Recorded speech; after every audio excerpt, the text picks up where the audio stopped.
23A. The article 23A, 3 on the right side. Okay. Now we're talking about the way they administer the lashes, the malkut. Tana, Kishu Magbia, when he lifts up his hands, right? He lifts up his hands to give the malkut. Magbia b'shtei yadav. He lifts up two hands with the strap in his hands, but when he comes down, he only comes down with one. He comes down with one hand because that will have a stronger effect by coming down with one hand than two hands. So that's the now and we did say yesterday in the Gemara had a conclusion that the one who's actually hitting the guy is we don't appoint a macho strong guy, bodybuilder, whatever they call it, to be the one to give the lashes. We have a guy who is weaker to be the one who administers the lashes. But even when he hits him with all his strength, but it's definitely not. It's not the power. That's the how. When it comes to lashes, the guy who's administering the lashes is from a weaker type of guy. It's not the guy who could bench press hundreds of pounds.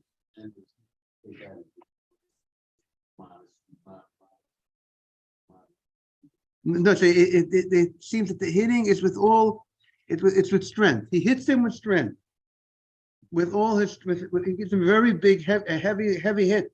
But the heavy hit is done from somebody. It's coming from someone who's not so powerful. I presume the idea is that we want that the guy needs to be atonement for this great sin that he did.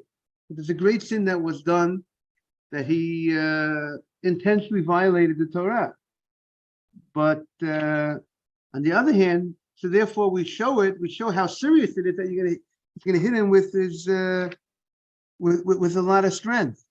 But at the same time, but the person who's doing it, it's like a balance. You're hitting him with all your strength, but the person who's hitting him with all the strength is limited because his strength is not so powerful. We're not trying to kill the guy. We're not allowed to kill the guy. Right. So Shmakbia, he does b'shtei yadav. Shemake, then when he actually does the actual hitting, maka b'yada achat, he hits him with one hand. Ki heichi deletei mididei, in order that it should come from him with all his strength.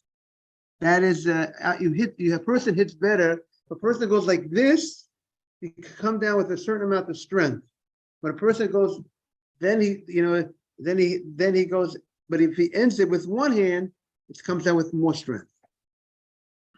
The Gemara continues. Tana Rabbana. We said hakorei korei. There's someone who reads psukim.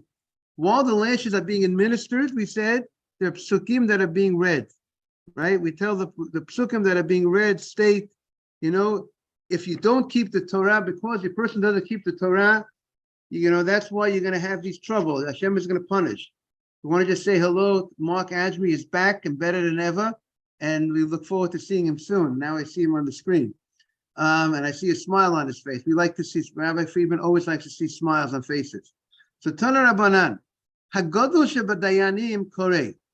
The greater of the judges, we have 3 judges by the Malkut. We need a minimum of 3 judges on the lashes. So the greatest of the Dayanim, the greatest rabbi of the 3, he's the one who reads the psukim, right? These psukim that says that if you don't keep the Torah, there's going to be consequences. He's the one who reads the psukim. What do you say? Not the one being hit, and not the one who's doing the hitting. The greatest of the judges is the one that's reading the psukim. Hasheni Monet, and then the second judge, one rabbi, the second judge does the counting before each lash. He says 1, 2. Before each lash, he calls out. Hashlishi, and the third judge, Omer, he says to the agent of the court, Hakehu, hit him. 1. The other guy said, one guy says 1. The other rabbi says, hit him. 2, hit him. And that's what happens. And the agent of the court has no right to hit him unless he hears from the other judge, hit him. Now, Bisman Shahamaka Meruba. Now, if the guy is getting a lot of lashes, let's say they said he's in good shape, right? He's in good shape. He can handle all 39 lashes. Okay. So now, how long is it going to take you to say the psukim when when a guy gets 39 lashes? 39 lashes takes a little time. And like before each lash, there's announcing of the number. And also there's also another rabbi saying, hit him. So everything takes time. So if makamuba, if there's going to be a lot of lashes, like 39 marich. So the rabbi who's reading the psukim, so what did he elaborate in the pasuk? What does it mean he elaborates? There's ways you can read a pasuk. You can read a pasuk, im lo tishma, or you can say im lo tishma, right? If you could say it slowly, or you could, which you're drawing it out, or you could say it's very quickly. So if it is, he has a lot of lashes to go, so therefore the one who reads it should say it slowly, so that he should finish the psukim, he should finish the recital of the verses at the same time that the lashes are finished, to synchronize.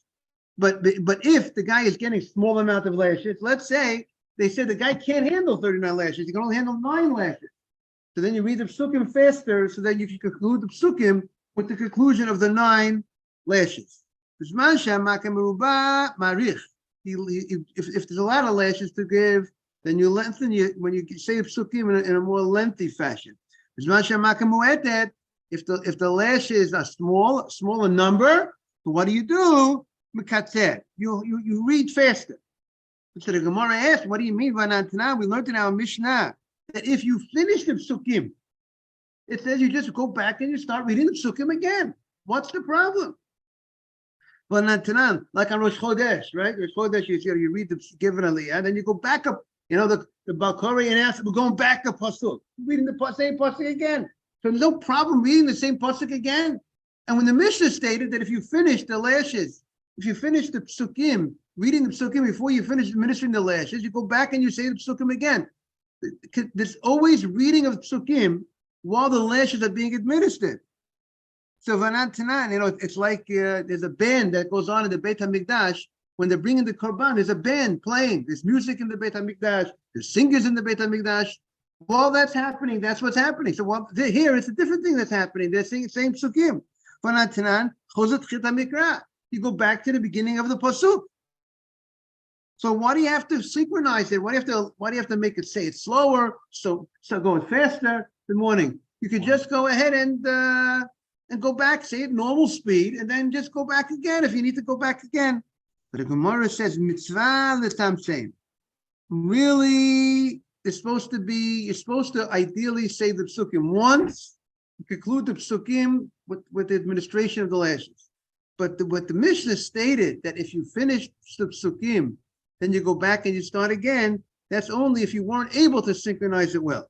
If you weren't successful to synchronize it well and you finish the recitation of the verses before the lashes are finished, that's when you go back and you repeat it. Then you go back to the same psukim again. Now, the Mishnah stated that if you added 1 lash and the guy died as a result of that, meaning the agent of the court made a mistake, there was a mistake done, and he gave him an extra lash, he goes to exile because he made the mistake and he killed the guy unintentionally. So the Gemara now says a little bit about this prohibition of giving an extra lash. Tana Rabbanan. The Rabbanan learned. Again, the answer to the Gemara is regarding that. The point is, the Mishnah stated that if you finish the psukim while you're giving the lashes, you start again. But the Breita says that's not the way to do it lechatchila. Meaning, in life, there's something called the ideal way to do things in life. Then it says after the fact, how do I deal with the situation? So the way to do it is, Mr. Safdie, is that you're supposed to go ahead and synchronize the psukim with the lashes. Meaning to say, you're supposed to only say the chatchila, the way you're supposed to do it in one assignment is to go ahead and say the psukim once. And if the guy is getting 39 lashes, So you draw it out. You say im, lo, tishmor, et, everything. You could say it, or you say im, lo, tishmor, et. It's a way of doing it. And that's the way you got to do it in life. But if you go ahead and you didn't synchronize it and you were a little fast and you finished the psukim before they finished giving the lashes, then you got to go, that's when you repeat it. Now, so the Gemara says, Tana Rabbanan, and also we see in life, you have to be the lechatchila Jew. You have to do it the way you ideally are supposed to do things. It's always the b'diavad. What do you do after the fact? Tana Rabbanan. Rabbanan learned in the Braita. It says, Arba'im yakenu. The Torah said, give him Arba'im, 40, which we had a discussion exactly. What is it? Good morning, Ms. Mark. Welcome back. The Gemara says you give the guy Arba'im. Torah says you give him 40 lashes. And we had a discussion. Does the Torah mean 40 lashes? And the Rabbanan just said 39, just to ensure that in case you make a mistake, then you'll only get the original 40. Or the Torah meant 39 when it said 40, right? We had a discussion in the Gemara. We're now on the bottom of 23a3, Mark, on the bottom. So the Gemara says, the Torah says, I don't want you to add a Makkah Rabbah.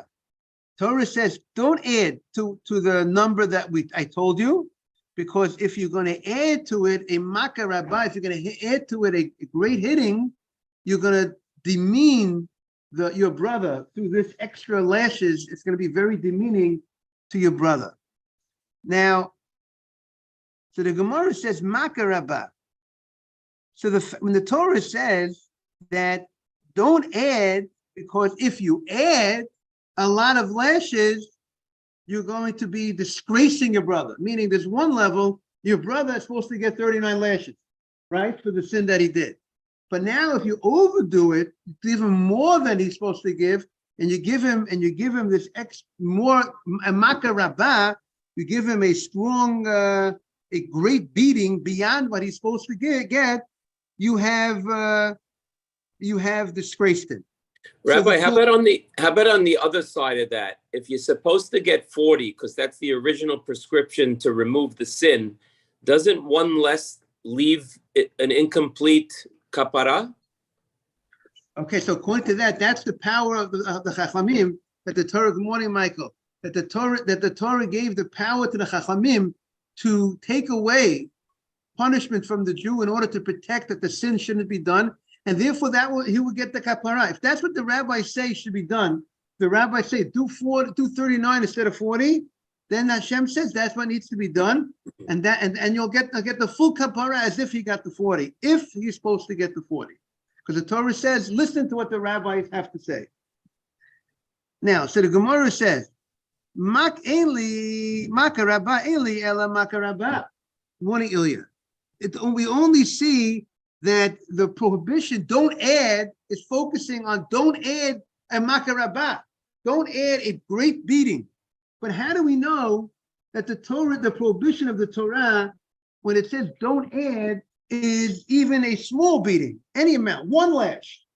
Maybe because the Torah emphasizes don't add, because if you add, he's going to go ahead and give him a makarabah. He's going to give him a great beating. Because if you add and you're going to give him a great beating beyond what was prescribed, you're going to be disgracing your brother. So the Gemara says, the Torah, when the Torah connects the prohibition of don't adding, it talks about don't make a great beating.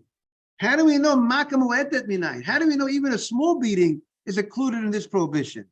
So the Gemara says, Talmud Lomar, what do you mean? The Torah says, Lo Yosef. The Gemara says, don't add. The word don't add means don't add anything. Even though the pasuk later on mentions makarabah, that it says maybe you're gonna don't add, but maybe you're gonna add, maybe you're gonna hit him a lot, and he's gonna go ahead and be demeaned. So don't add means any amount. So the Gemara says in Cain, ma tamad loma makarabah. If you're telling me that it means any amount, so why does the Torah emphasize that maybe don't add? Because maybe if you give him a large beating, a makarabah, a great beating, what's going to happen as a result of that? He's going to be demeaned. You're telling me you're not sure. It's not only about a great beating that maybe you're going to give him if you add. You're telling me even a small beating if you add is a problem. So why does the Torah refer to the prohibition of don't adding? Because maybe you're going to, if you add beyond and give him a great beating, it's not a great beating. The Torah is forbidding even a small beating post the original amount. So the Gemara answers, "Limeid al harishonot shehin makarabah." It's telling us that the hitting of it's not referring to maybe you're going to add more lashes, a number of more lashes, makarabah. Because even any amount of lashes to add is a problem. Makarabah means a great beating means because every lash was done with the full strength of the person who imposed the lashes, who gave the lashes. So even though we said we don't have a powerful guy giving the lashes. The guy's power is not that we don't appoint the 6'5", linebacker or whatever or offensive lineman to give the lashes. That's not the guy. We admit it. The guy is more weak who gives the lashes, but when he gives the lashes, it's done with the full intensity, with his full strength. So that's makarabah. Morning, Morris. Don't add a lash because then if you add, don't add because if you add and you give him this great beating, why is it a great beating when you add? Even if you add one lash, it's called a great beating. Why is it a makarabah? It's a big makah, not because you're giving multiple lashes. You might be adding. Even adding one lash is called a makah, a great beating, because that one lash is done with great intensity, just like all the other lashes. Because every lash is done with great strength. That's what the Gemara is understanding. Now, the Mishnah stated, Niskalkel, if someone went to the bathroom during the administration of the lashes, not that they left the spot to ask to go to the bathroom, rather on the spot while they were getting lashed, they had a bowel movement or urinated during that time. So the Mishnah stated a machloket. Everybody agrees that if they had the bowel movement during that time, they're off. They get off from the lashes. We stopped giving the lashes if that's what happened. And we saw there was a discussion by a man, if he urinates during the time that he's getting the lashes, will he be off from the lashes or not if he urinates? All right, that's what we had a machloket in the Mishnah. The Tanakama says whether he moves his bowels or urinates, the lashes stop. Doesn't make a difference if it's lash number one. After lash number one, he gets stopped. Rabbi Yehuda says it depends. A man, it's only if he moves his bowels, and a woman, even if she urinates while she's receiving lashes, the lashes have to stop and they're off the hook. They're no more. Right. They started right. So now that's the Gemara is going to discuss.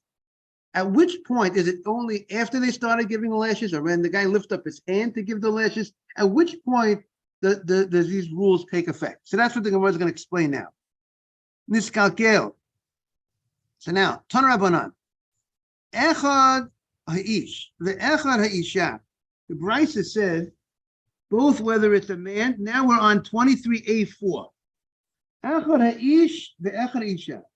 Both the man or the woman are exempt from the rest of the lashes. V'rei. If there was bowel movement, they both are free. But v'lo b'mayim. This opinion says, but not with urination, which seems to be the most strictest opinion, because he says even a woman will not go out free from her lashes by urinating. Right? We had the Mishnah said a woman would go out. Question is, would a man go out with urination? Here we said even a woman will not go out, stop the lashes if she urinates. That's from Meir. Rabbi Yehuda Omer, ha'ish v'rei. A man if he has bowel movement. V'isha, but a woman is b'mayin, even if she urinates. That's the opinion of Rabbi Yehuda. He's a little bit more in the middle, right? The man only with bowel movement, the woman even with urination. The Chachamim omrim, and the Chachamim is the most lenient opinion, this third opinion, echad ha'ish, echad isha, man or woman, if during the receiving of the lashes they urinate, even if they urinate bim berei bim b'mayim, they go out free. They stop the lashes at that point. Okay, 3 opinions. Yehuda, we got 3 opinions. Mark, clear? Now, some of the Gemara says, "Vatanya, we learned in the Braita, Yehuda Omer, echad ha'ish echad isha berei." We have a Braita that says, Yehuda says that a man and a woman, they go out with bowel movement. Now, the Gemara it sounds like from this statement, if you tell me they go out with bowel movement, would sound like the urination, the lady also would not go out. It just says, because of Yehuda says, both a man and a woman would go out with berei, bowel movement. So it's usually accompanied together, Rabbi. They're What'd you accompanied say? together. If something like that would happen, it would be accompanied together where they both happen. One would come before two. Okay, yeah, but I'm not trying to be disgusting. I'm just sharing with you I understand, but the Gemara is that's why the Chachamim are the most lenient, because it comes together. Yeah, but it might not happen. Meaning the Chacham is saying that some people just urination happens. Yeah. There. I hear you. So therefore, if it stops there, the Chacham still say you stop the lashes by the men. That's why they have both in it, the Chachamim, for that reason. But the Chachamim are saying a chidush. There's a person only urinates. Nothing didn't go further than that. The Chacham say still the man is off the hook at that point, even if it's not going to lead to it. So the Gemara says here it seems to be a contradiction, Rabbi Yehuda, because beforehand we had Rabbi Yehuda saying that a woman would be free at even if she urinates, and here Rabbi Yehuda grouped the man and the woman together with only bowel movement, which sounds like that the woman would not go free with urination. Which that is the question. So the Gemara says, Amar Rav Nachman Yitzchak, it's not a contradiction.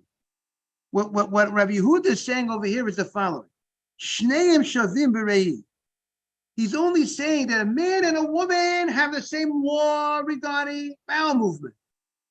But it doesn't mean that they both go, he stopped the lashes. But it doesn't mean that Yehuda is saying that a woman also needs to reach that level of bowel movement. He's just saying that they're equal in this aspect. They both go stop the lashes with this. But regarding urination, the one he could hold the woman would be different if she would go out, stop the lashes if she urinates. Amar Shmuel. Now comes another case that was not mentioned in our Mishnah. What happens? You tied the guy up, like the Mishnah says. What do you do to the guy? You tie his hands, right? His right hands are on the right side of the pillar that he's standing by this wooden pillar. The Gemara said, Mishnah said, he's bent over a little bit. You tie the right hand on this side, the left hand on this side. What happened if Houdini? He ran away. He got out of the rope, or he was Shimshon Agibar. He broke out and he ran away. So what happens, right, Simon? What do we say? So listen to this. So now if he runs away, he gets out, he's patur. He's patur. He says, Omar Shmuel, im kaftuhu, if you tied the guy, which is a very disgraceful thing that he was tied, which in itself is disgrace. Number two is he ran away. The guy has to run from the court. Also not such an honorable thing. So that's enough to he got his embarrassment and he ran out. He's patur from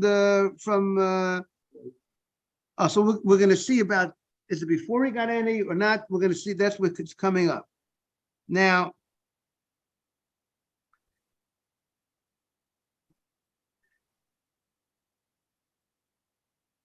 So the Gemara says the following: Meitive. Okay, it's a nice halacha that you're telling me that if he gets tied and then he subsequently runs away, we don't bring him back to the court.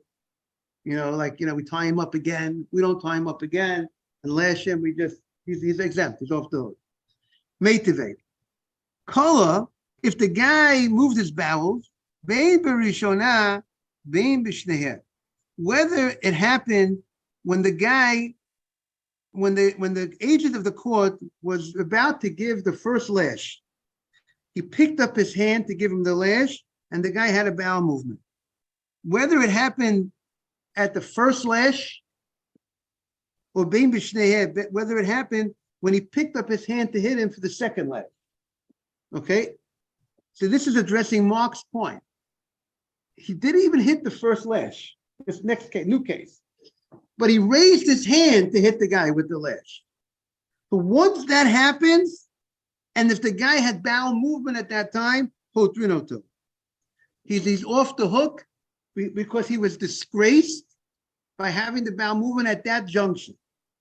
But nifsika haritzua, but let's say the strap ripped. When he lifted up the strap, somehow the strap tore. So it depends.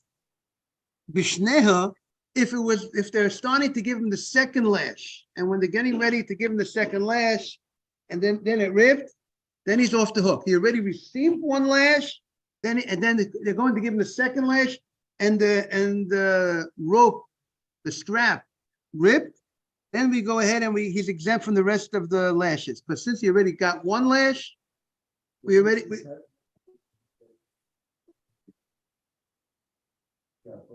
this is just the strap breaking, right? It does not say that anything happened with his body. There's no right. There's nothing right. Right. The strap breaks, he's out. Now, but Barishona, but if the strap broke, well, they're about to give him the first lash, and therefore he wasn't really disgraced so much because he got one lash. He didn't get even one lash yet. So then we say, ain't poter also. He's not free. He has to get. We're gonna fix the strap and administer the lashes. So we make a difference. This brighter makes a difference if the guy lifted up the strap to hit him and he had bowel movement at that time. So that's a much more degrading type of situation. And then he's off the hook at that point, even though they didn't administer any lash. But if they just lifted up the lash to hit him, which is a little degrading that they lifted up a lash to hit a guy, but they never actually hit the guy, that's not enough to go ahead and be off the hook unless they already hit him once. And now up to the second lash, and then while they lift up the lash, actually even the first hitting, as long as the lash was, and as long as they lifted the lash to hit him, and then he moved his excrement, bowel movement, then he's off the hook. So the Gemara says, Amai, why don't we say that when they lifted the lash and the lash broke before they administered the first lash, lahave karatz? We should say it's like the case, the guy runs out of court. They tied him up. They did nothing to him, addressing Mark's point before. If they tied the guy up, we don't say it depends, and he ran out. There's a difference between they gave him the first lash, the second lash. We say if they tied the guy up and then he ran out, we say he's exempt. So why is it that according this brightness seems to indicate that it's not so? Because this brightness says that the only time if the breaking of the lash would get him out is only if he was hit beforehand. If it's true, if you run out of court, you're free. So here also, lahavi karatz. This case should be like ruts, like running away, and you should be exempt if the lash ripped even before and getting hit. You're embarrassing the guy because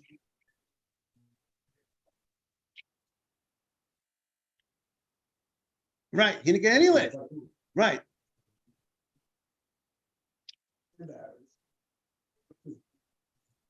He's embarrassed. Right. Why is he not patur if he's striking the other time? Right. That's the Gemara's question. Exactly. So the Gemara answers because it's if what's the difference? Why are we more strict by the case when the lash broke when it was raised? We say if he did not administer any lashes yet, he's not exempt. But yet, if he runs away at that point, he's exempt. So the Gemara says, Hatam ruts. There he ran away. That's a very embarrassing thing that the guy goes ahead and he ran away from the court. He ran. It's a lower type of thing to do. And therefore, since of that he was disgraced, he's exempt from lashes. But Hacha, in the case when the strap ripped, he didn't run. It just ripped. So the level of embarrassment was not so much. So both were tied, but that's not enough. But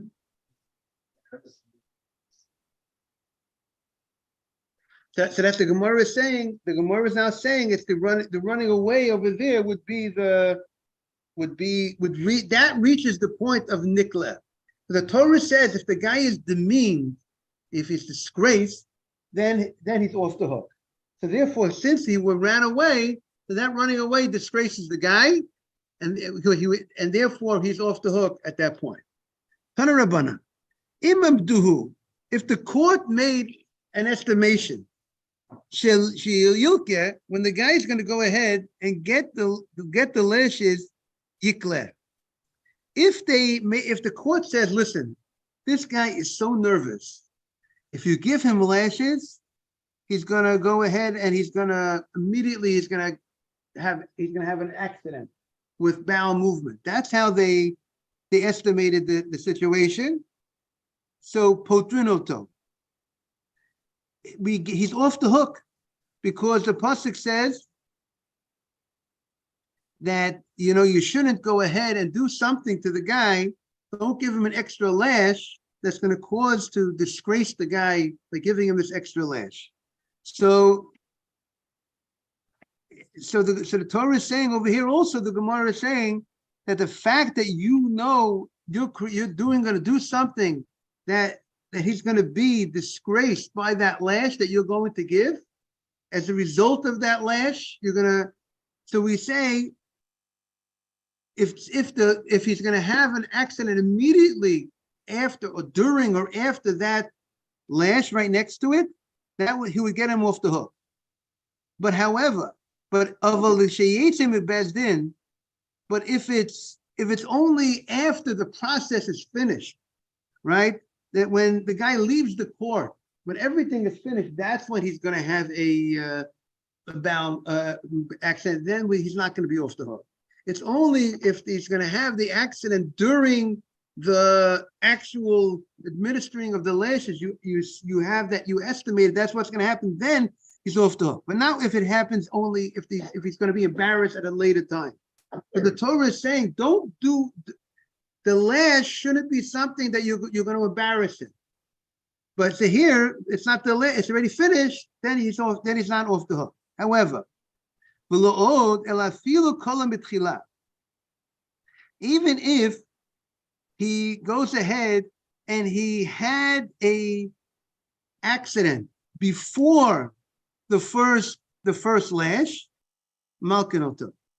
If there was an accident before the first lash, then we go ahead, and that's not going to get the guy off the hook. It's only if while we pick up the lash, that's how some explain. If we pick up the lash to hit the guy, and as a result of us picking up the lash, he has an accident, then he's off the hook. That's what we said before, right? Even before the first lash. But if it was not as a result of us hitting the guy, wasn't a result of us lifting the lash that he had his accident. He just had an accident before the process started. That does not get him off the hook.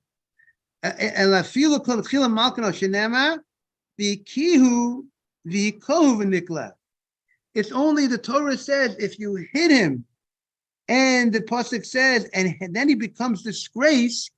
If the disgrace follows the hitting or connected directly to the hitting, that's when it's called that he's off the hook. He's been disgraced, and now he's back to achicha. He's your brother again, and you don't do anything more to the guy. But if it happened before the hitting, before even the lifting of the hand, he does not get off the hook. Okay. Now we're doing a new Mishnah. Anybody who's chayiv karet, shalaku. If they get lashes, now karet is a very serious punishment, to die before 60. And the Rambam says to be cut off from the next world. There's a lot of very serious sins that, every sin is serious, but some sins are more serious than others, carry with it a heavier penalty.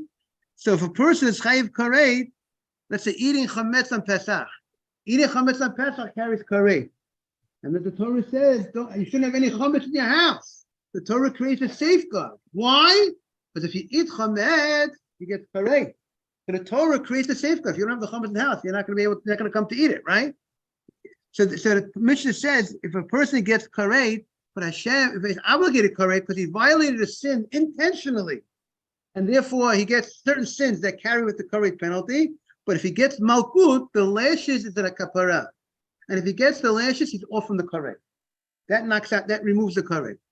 And we'll see tomorrow. We'll go continue more tomorrow. Now, Be'ez Hashem, I'm looking for the scene for Wednesday night. If you can mark your calendar, if you can excuse that pun. And we're looking for you to be here Wednesday night. Simon, Wednesday night. Ariel, Morris, everybody got Wednesday night on the camp because we spoke to everybody else.